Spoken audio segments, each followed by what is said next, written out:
Esta semana é dedicada à conscientização sobre o autismo. A data foi criada pela Organização das Nações Unidas para reduzir o preconceito e divulgar informações sobre a importância do diagnóstico precoce.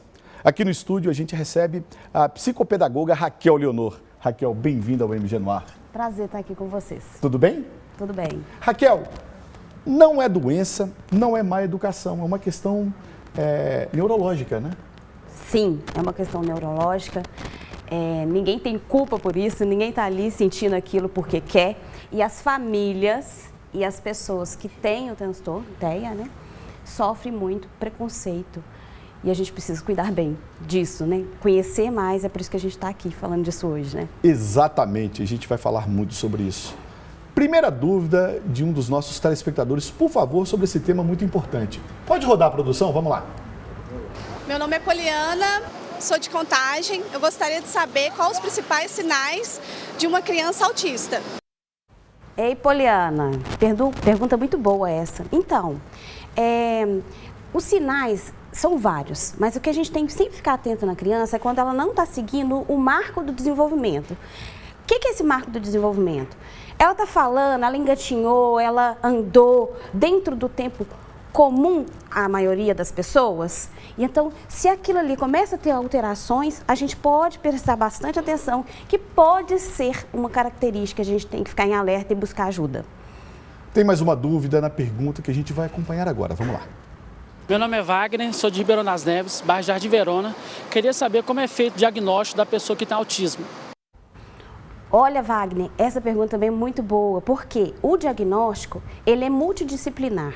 O que é isso, né? Então, envolve médicos, psicólogos, psicopedagogos, às vezes fonoaudiólogo, depende muito da característica de cada pessoa.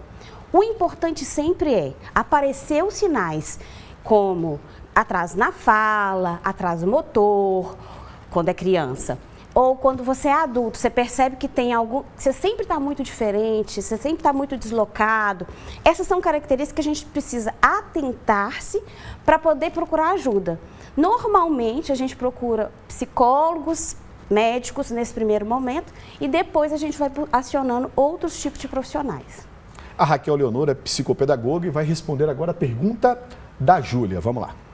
Meu nome é Júlia, sou do bairro São Gabriel e eu gostaria de saber se o autismo é causado por fatores genéticos. Então, Júlia, sim, normalmente quando tem um autista dentro da família, vai ter outro, né? Isso é bem comum. A gente dentro dos consultórios, acontece muito da gente fazer, acontecer o diagnóstico do filho, aí quando o pai, a mãe acaba percebendo que também tem traços, né? Do espectro autista e acaba também fazendo os exames, os diagnósticos e descobrindo que também tem e que está aí, né, vivendo com tanta dificuldade em algumas situações que podia ter sido cuidado quando era mais novinho, né, igual o filho deles que estão ali levando. Mas tem tratamento tanto para criança, para adolescente, para adulto e para idoso, gente. A gente está bem avançado nesses tratamentos. Porque a gente acha que é só com criança, né? E se limita só à infância, né, Raquel? Sim, sim. A gente tem essa ideia porque quando a gente percebe esse marco do desenvolvimento que eu falei, né, andar, falar, né, tá atrasado, a gente logo fala assim, não, deixa eu ver o que essa criança tem. Exato. Só que nós, que já somos adultos, né, já passamos por esse marco e as características do autista, normalmente pode ser mais acentuada ou menos acentuada. Nos adultos que não têm diagnóstico, normalmente são do tipo 1, que é o tipo que vai... que normalmente eles não têm diagnóstico. É um tipo que tem as características mais leve, vamos usar esse termo, mais leve, então ela leva a vida. Sim. Mas essa vida que ele leva é cheia de prejuízos no trabalho, nas relações amorosas. Que talvez só ele saiba, né? Só essa pessoa e não entende. Exato. Então, por isso que é importante, sentiu algumas características.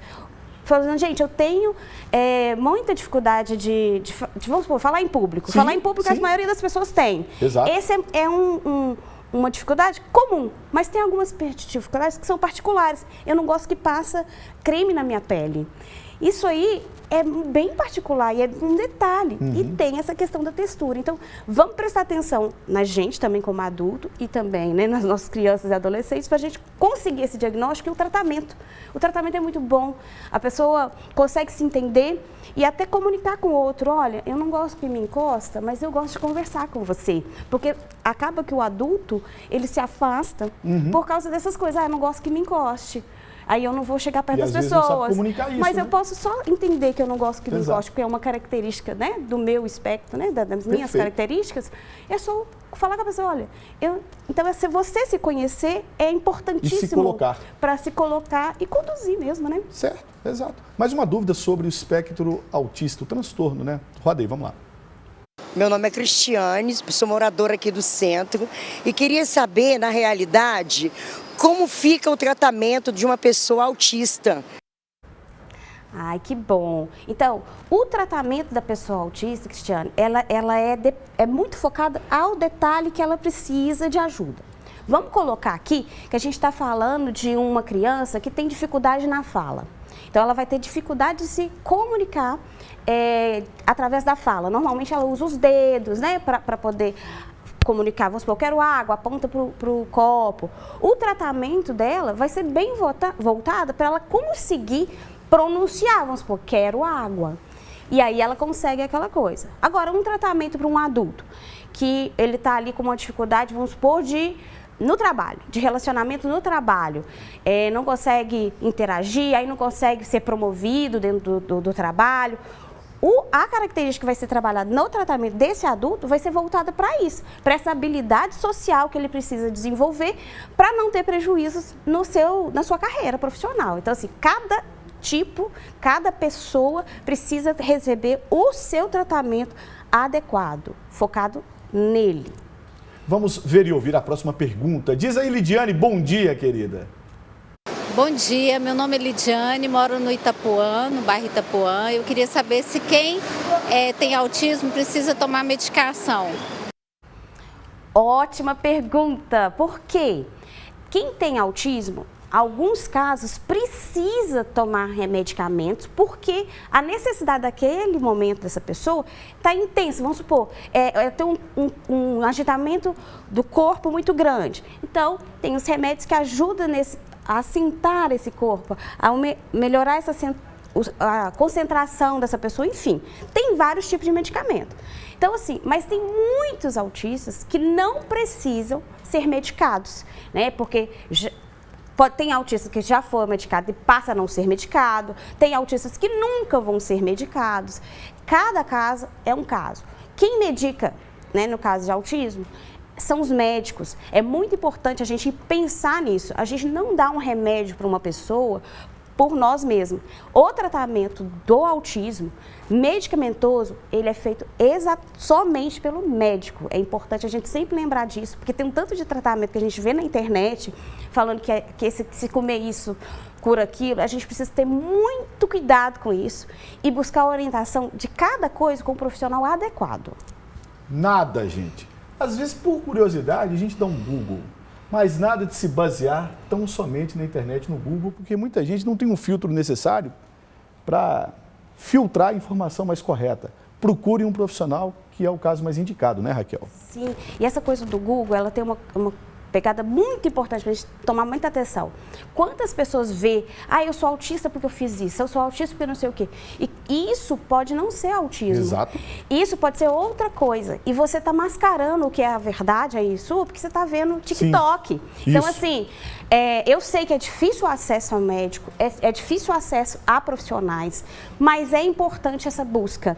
E a gente precisa mostrar para o Estado mesmo, né, para o SUS, que a gente tem essa demanda, para eles também se movimentar e trazer para nós a nossa demanda. Então, é uma necessidade sua, é uma necessidade do seu filho, procura o recurso que é adequado e não o TikTok, enfim. Exato. Raquel Leonor, psicopedagoga, muito obrigado, querida. Eu que agradeço.